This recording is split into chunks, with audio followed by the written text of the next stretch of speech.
Flattening the lottery odds and creating the play-in tournament were steps in the right direction when it comes to anti-tanking. But the NBA didn't go far enough, as evidenced by the fact nearly a third of the league's 30 teams are actively trying to lose ahead of the Cooper Flag sweepstakes. Who could blame them? Most cellar dwellers understand the potential long-term gain is worth the short-term pain when you've got no chance to make noise in the playoffs anyway. My first fix then would be to further flatten the lottery odds. The worst teams can still have the mathematical advantage, but the difference should be so minuscule that it renders trying to maneuver from 6th worst to 5th worst pointless. Next, I'd increase the number of selections drawn by lottery from 4 to cover the entire lottery. Right now, the last place team knows it's guaranteed a top 5 pick because it can't fall more than 4 places. In my system, they could theoretically fall all the way to 14th. Finally, the NBA should prohibit teams from winning the lottery in consecutive years. Would Flag's new team still look at a loaded 2026 class more favorably than the bottom of the postseason picture? Sure. But if they knew their pick could fall anywhere from 2 to 14, they might not be so eager to waste year 1 of their new franchise player's career. That would suck for a team like the Hawks, who won the lottery in a terrible draft year. But this is pro sports, life's not always fair, and the system's already designed to prop bad teams up.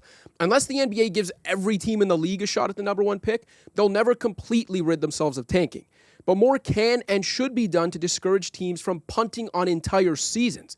Losing should never be the easiest way out. And with that, welcome to the Unfiltered Show from theScore Studios. My name's Joseph Casciaro. Joining me on the panel in studio today, Locked On Raptors, Sean Woodley, theScore's Michael Chandler. What's going on, guys?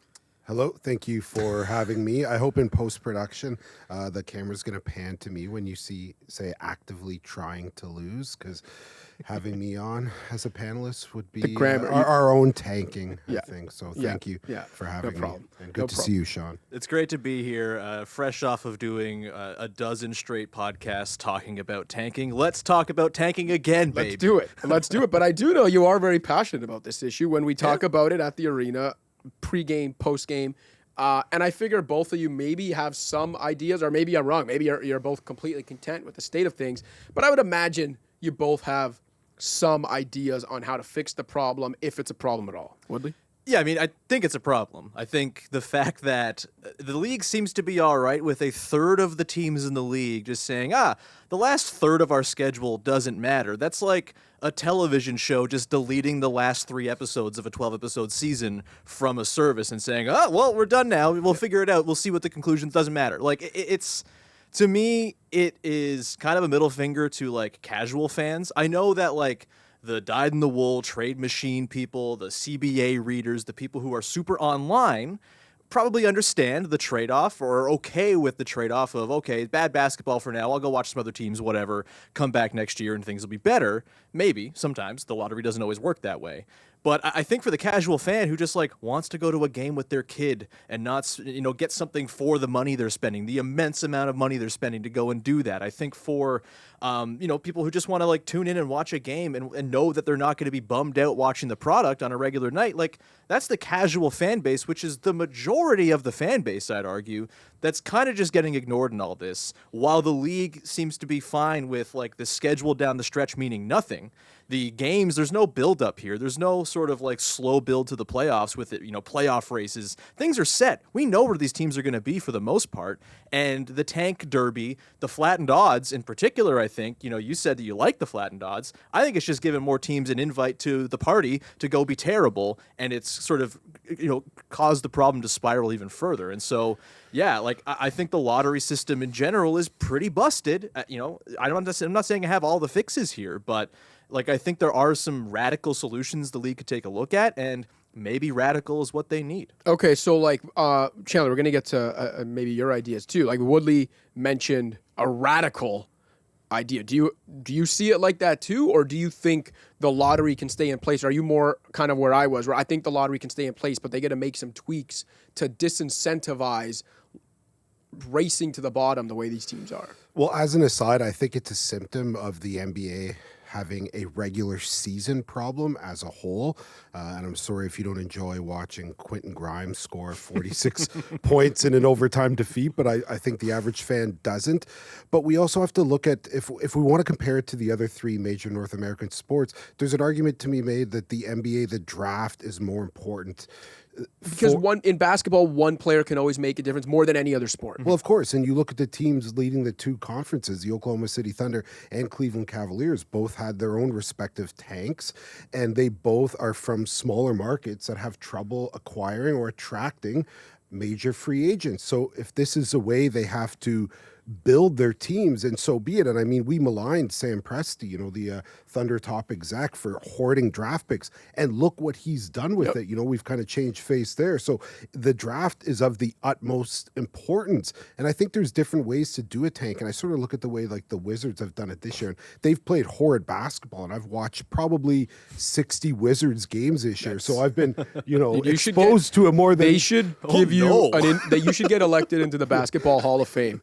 Because of your service to basketball. Who did you piss off at work to be forced to do this? I am a Bilal Coulibaly stan. But if you look at the way they've done it, I mean, at the deadline, they got rid of guys like Kyle Kuzma and Jonas Valanciunas, which then gave their rookie core of Coulibaly and Bub Carrington and Alex Sarr more minutes. Like, what do you want them to do? Cooper Flagg is a franchise-altering player. And in the NBA, when you can only have 5 people on the court at a time, they matter. When the best players play 40 out of 48 minutes in the playoffs and have the ball in their hands more than, say, the best hockey player or whatever have the puck on his stick, or the best baseball player or whatever come to bat. The most comparable thing is a quarterback, obviously, in the NFL. But the thing with a franchise-level quarterback is, like, they're not available every draft or even every couple drafts, right? Like, whereas in the NBA, regardless of the position, a franchise-level star is a franchise-level star. I'm with you again on that. Like, I don't blame the Wizards or any other team for doing it. They're all symptoms of a bad, broken system, for sure. Yeah. Like, when you talk about a radical, like, is your thought, because I know what you're saying about the flattened odds, how the flattened odds could backfire. Like, that's one of the reasons why I don't think a fix is ever that all the non-playoff teams should have the same chance to get the number one pick, because then what you're going to have is, like, teams at the bottom of the playoff picture tanking out of the playoffs to get in the lottery, because right now, the best non-playoff team only has a 0.5% chance to win the lottery.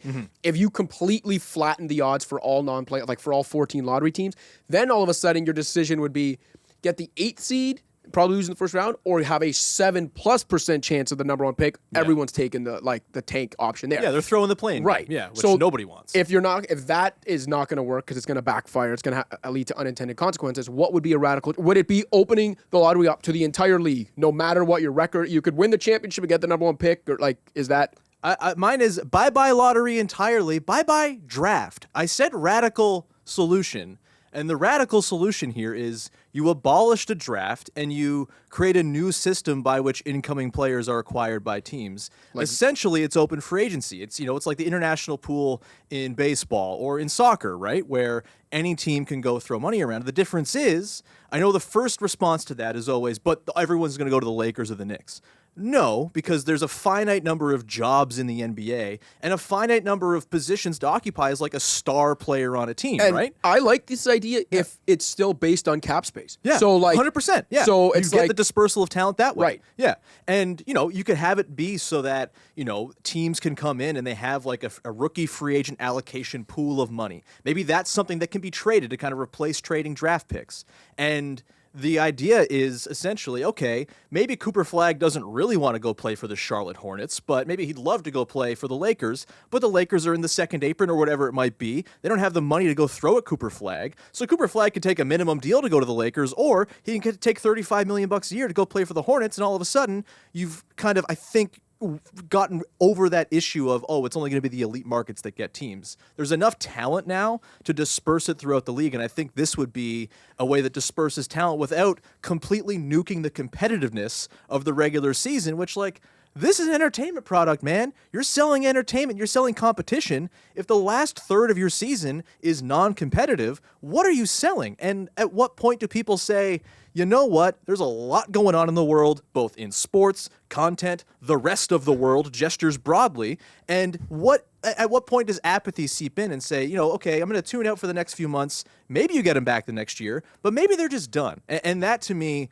is just like, to me, of all these things, if we talk, we're going to fix the All-Star game. We got to fix there's too many threes, whatever. No, the biggest existential threat to the NBA is apathy and people just stopping caring, and your team openly telling you, stop caring about us for 3 months. It doesn't matter, is a surefire way to get some people to say, you know what, fine, I'll take my time and money elsewhere. Yeah, I mean, you go to a game and you've got two teams like Toronto and Philly, for example, that are clearly manipulating their lineups down the stretch to out-tank each other, both in pursuit of a loss in the same game. Like, that's never going to be Imagine that's the one game product. You paid to go to that year. You go with your kid, it's like their first game, and that's what you're seeing. Like, come on. Yeah, no, it's I like the idea of something radical because I do think that's what would need to be done. I think the issue with that is I don't think the NBA would ever agree to something like that. And I think the biggest part of it is that, I think any big change like that requires at least 2/3 approval from the Board of Governors from all the owners.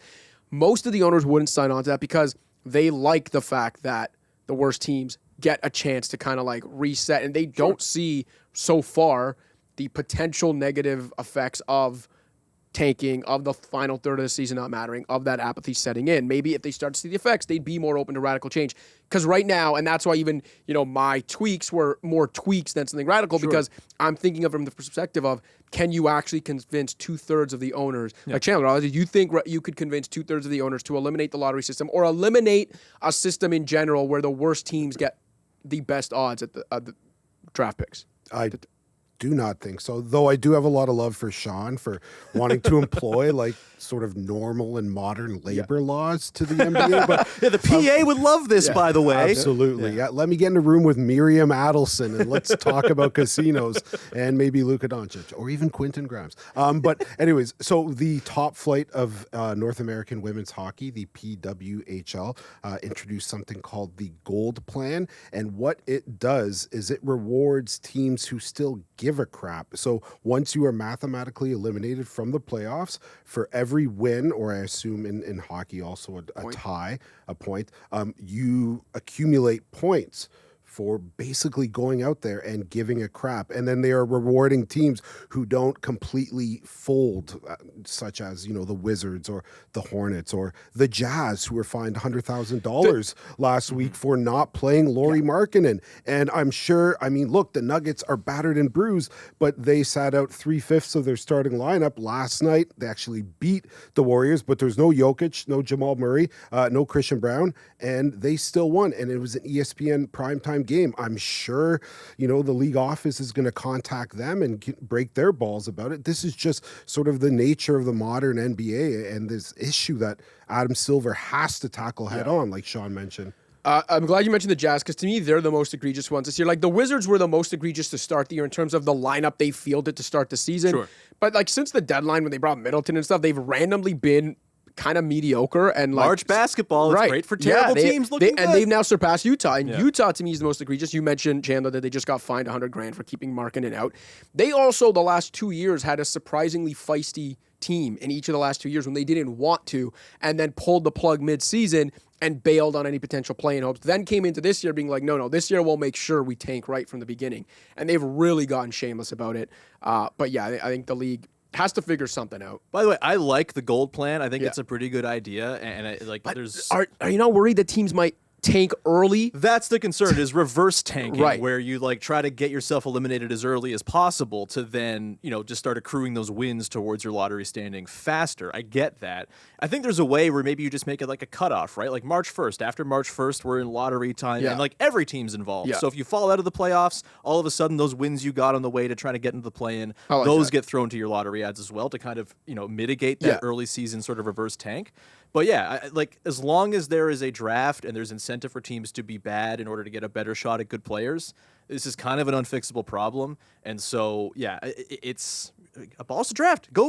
This thing, American sports are too afraid to go soccer style. I know, Chandler, you're a soccer man. You are too.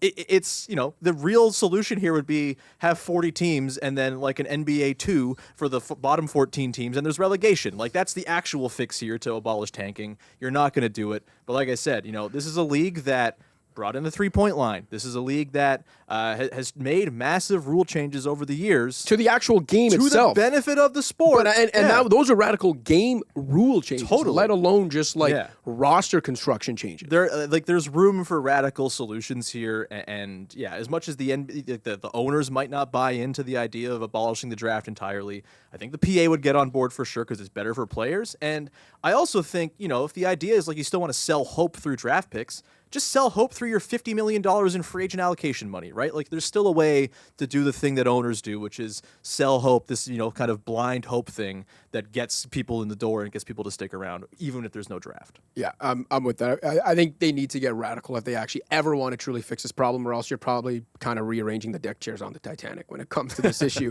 All right, let's move on to a topic I'd say a less burning issue, but one that has bubbled up the last couple of weeks, and that has been multiple coaches, not so many words, calling Shai Gilgeous-Alexander a free throw margin. Well, not really, but complaining, at least crying about the whistle Shai Gilgeous-Alexander gets. So you had Chris Finch, Timberwolves head coach, a couple weeks back, I think, talking about how hard it is to play against SGA because he's getting the whistles that the other team's not. And then most recently, you had Pistons head coach JB Bickerstaff kind of going off about the same thing. So, listen, you look at it, Shai Gilgeous-Alexander gets to the line a lot. But when I dug into the numbers, he's second in free throw attempts per game behind Giannis, fine. In terms of his free throw attempt rate, which is free throw attempts per field goal attempts, he's 11th league-wide. In terms of his foul percentage, which cleaning the glass tracks, which is essentially the percentage of your field goal attempts you're fouled on, he ranks 34th, and some of the non-bigs drawing shooting fouls more frequently than SGA, Jimmy Butler, Denny Avdia, Paolo Banchero, Amen Thompson, John Morant, James Harden, Jake LaRavia. To me, his herky-jerky game is just really tough to keep up with. Tricky, crafty player. It's tricky for opponents. It's probably a little tricky for refs. The truth is, he's just too good, okay? Yeah. And at some point, whether it's Chris Finch, JB Bickerstaff, opposing coaches, opposing defenders, need to take their L and shut the hell up. Figure out how to stop them, or take your L and shut up. Because we've heard this in years past about Giannis. We've heard it about James Harden. I'd argue the difference is Shai Gilgeous-Alexander's flawless. When people said it about Giannis, it was, he's a foul merchant. He can't shoot. So if he didn't do that, he would. Well, guess what? Shai Gilgeous-Alexander, having arguably the best mid-range shooting season of all time, and is a great shooter. With James Harden, he's a free throw merchant, and he's a one-way player. He doesn't play defense. Guess what? Shai Gilgeous-Alexander playing all defense caliber defense for the league's best defense. So that's my take on it, that I think everyone's just crying and is salty about the fact this guy's too good for you to keep up with. Chandler, we'll start with you this time.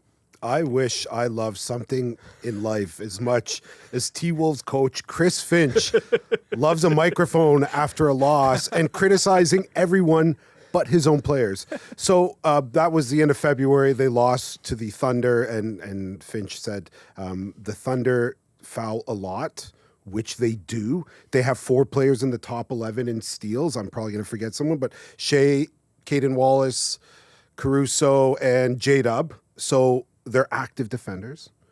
And also the T-Wolves are sloppy. And I actually rewatched that game the following morning. I took a break from watching Wizards basketball. And credit to Anthony Edwards, because he was a primary on-ball defender for him. And to a lesser degree, also Jalen Clark was picking up. But they were so sloppy defending him. And it wasn't just the hand checks. It was leaving the inside arm on Shea's body. Now, we love to complain, NBA teams shoot too many threes. But when a guy's penetrating and going to the rim, we're also complaining about him. And it's like, you can't make anybody happy. Shai has one of the most elite hezzy dribbles we've seen in the NBA, and he's working in the margins. Now, look, I'm not going to compare him to Harden during that 2019-2020 season, who was doing something similar, working in the margins, but these are the laws of the game. And these players are exploiting it and finding ways to exploit it. And Shai is very, very good at that. And also, he's shooting 90% the free throw line. Do we not want people doing what they're good at? I think Finch, needs to take a look in a mirror and get his defenders to just be a little less sloppy and do a little bit better with the on-ball defending. Yeah, look, I think it's fair to say we're Canadians. We love Shai. There's an element of, Yeah, he's a bit of a foul grifter. There's no doubt about it. Like, there's an element to this. It's not entirely unfounded. And I think because we're Canadian, we probably it's fine. Doesn't matter. We put the blinders up a little bit.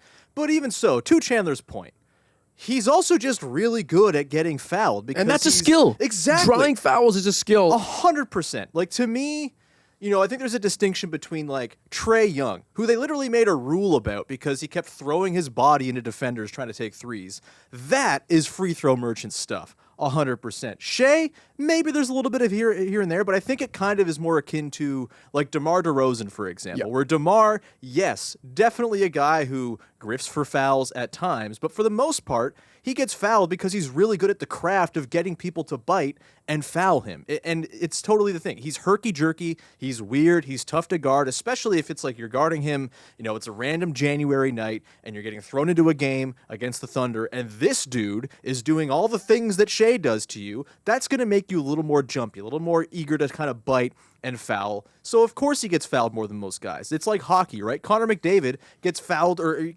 picks up penalties against him more than anybody else because he's just better than everyone, and you have to do a little bit to slow him down. I think it's the same with Shea, while also accepting that, yes, there's a little bit of a Canadian bias on this one because, he does it an ethical way, whereas, a Trae Young, stinky PU, no good. Yeah, my mom taught Shea's mother, Charmaine, high school history.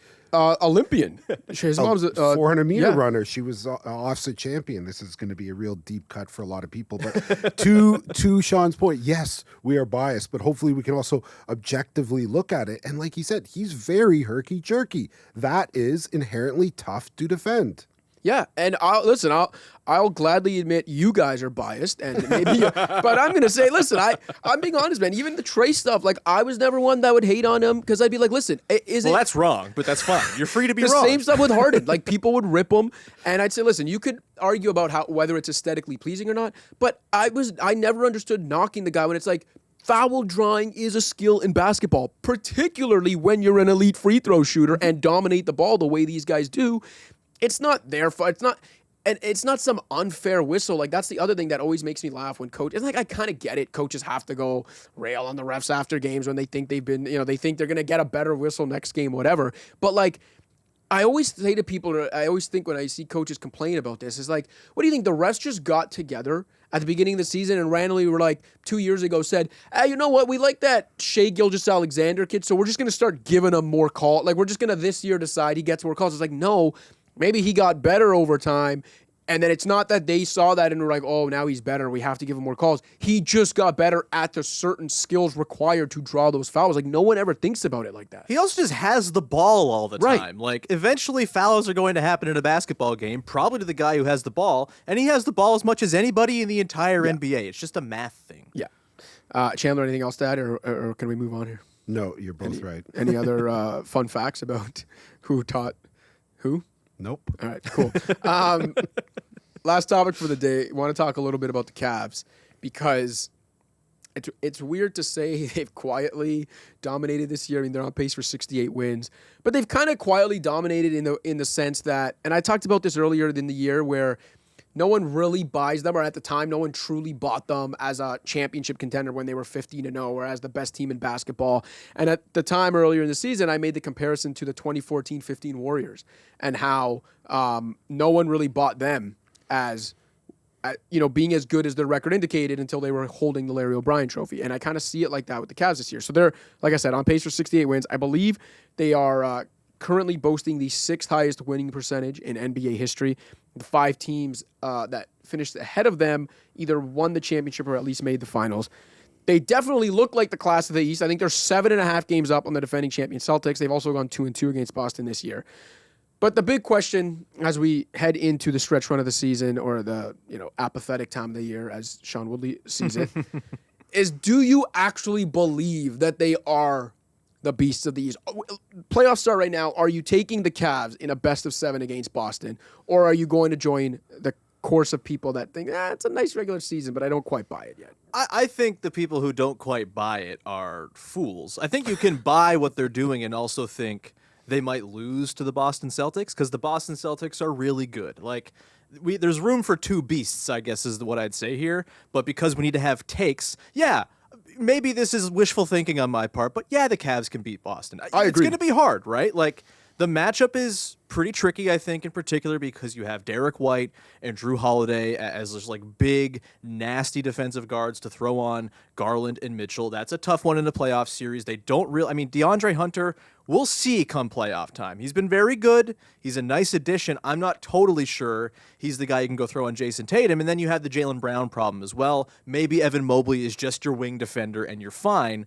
Can they keep up offensively? Can they keep up with the three-point math game? They're pretty good at banging threes. Like, they probably have a pretty good shot at it of any team out there. And so, yeah, it's not going to be like a cakewalk. They're not going to go roll the Celtics. But I think considering the Celtics are maybe just like a little bit more vulnerable to injury, oldness in the case of like Al Horford, even Drew Holiday, I think there's an avenue there for the Cavs for sure. You know, they can't afford to lose any of their main guys, as is the case for basically any team hoping to go on a finals run.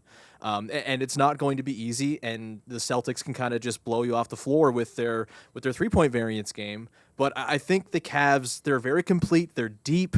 That maybe matters a little bit less in the playoffs, but I think what they've got going is as good a combination of anything to throw at the Celtics as any team has in the Eastern Conference. And certainly, if you're looking at this season as some sort of like fool's gold fake year, I think that's silly. And if they lose to the Celtics in the conference finals, that doesn't make what happened this year fool's gold either.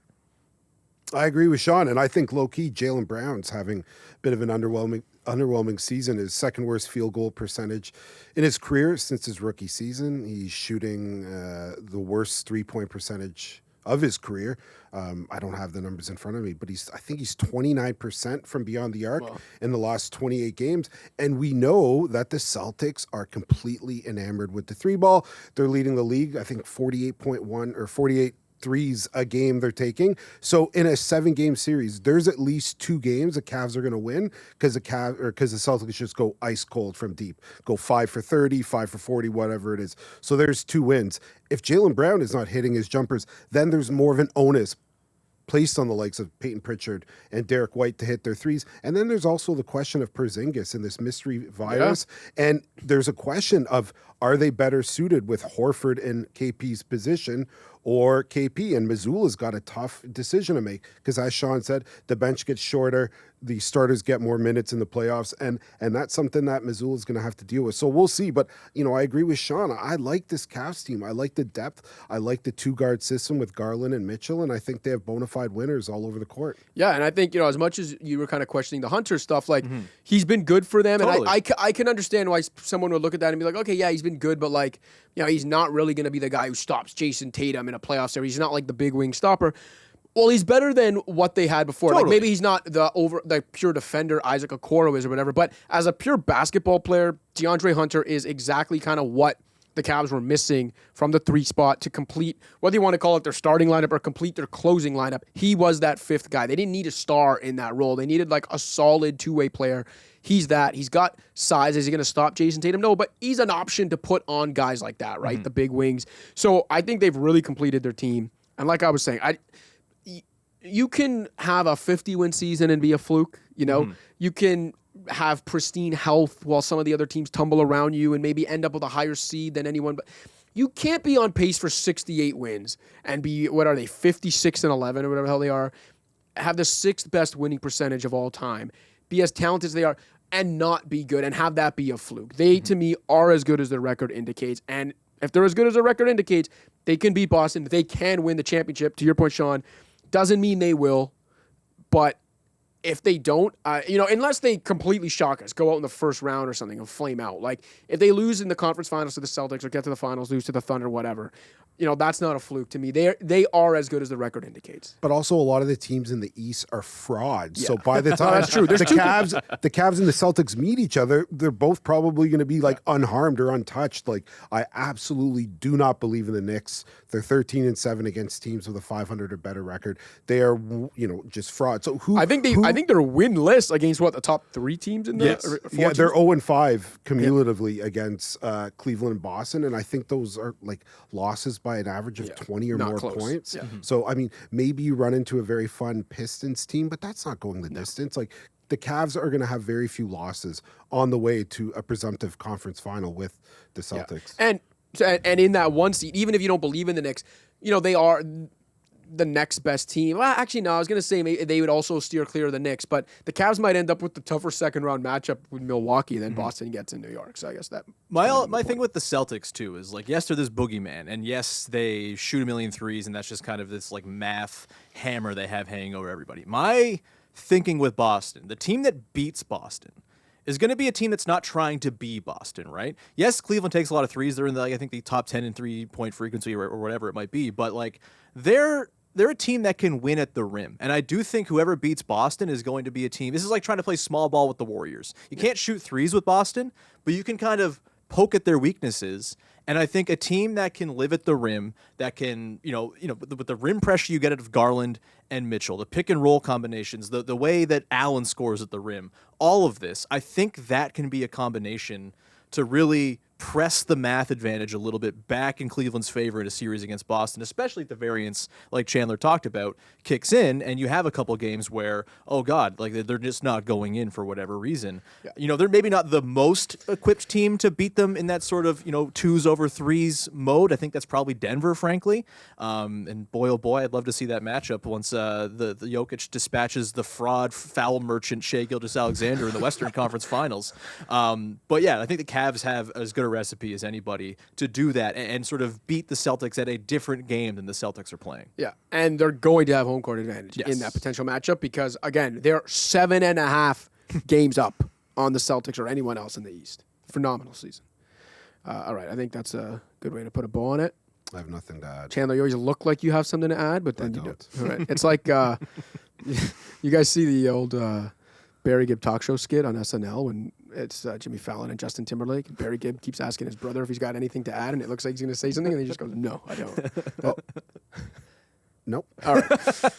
For Sean Woodley, for Michael Chandler, appreciate both of you guys coming in, spending some time with me, talk some hoops today. My name's Joseph Casciaro. This has been The Unfiltered Show. Don't forget to like and subscribe, and we'll see you next week.